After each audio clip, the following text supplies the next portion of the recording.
ಏನು ವಿನಂತಿ ಅವ್ರು ನಿಮ್ಮ ಮಗಳ ಪಾತ್ರಕ್ಕೆ ಬರೋಣ.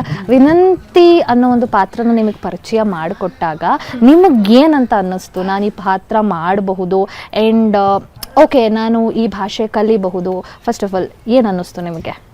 ಮೊದಲನೇದಾಗಿ ಇದು ನನ್ನ ಮೊದಲನೇ ಪ್ರಾಜೆಕ್ಟು.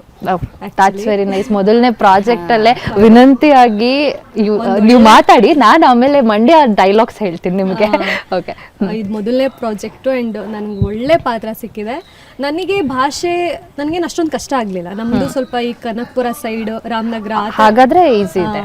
ಆ ಕಡೆ ಬರೋದ್ರಿಂದ ನನಗೆ ಭಾಷೆ ಏನು ಅಷ್ಟೊಂದು ಕಷ್ಟ ಆಗಲಿಲ್ಲ, ಕಲಿಯೋದಕ್ಕೆ ತುಂಬ ಈಸಿ ಇತ್ತು. ಆ್ಯಂಡ್ ಇವಾಗ ಎಲ್ಲ ಡೈಲಾಗ್ಸ್ ಇವಾಗ ಏನು ಮುಂಚೆ ಎಲ್ಲ ಗಟ್ಟಿ ಹೊಡ್ಕೊಂಡು ಹೊಡಿತಾ ಇದ್ವಿ, ಇವಾಗ ಏನಿಲ್ಲ, ಹೇಳ್ಕೊಟ್ರೆ ಪಟ್ ಪಟ್ ಅಂತ ಬರ್ತಾ ಇರುತ್ತೆ. ಭಾಷೆ ಇಟ್ ವಾಸ್ ಲೈಕ್ ಗುಡ್, ಹಿಡಿತಾ ಇತ್ತು, ಚೆನ್ನಾಗಿ ತಗೊಳ್ಳೋಳು ಭಾಷೆ.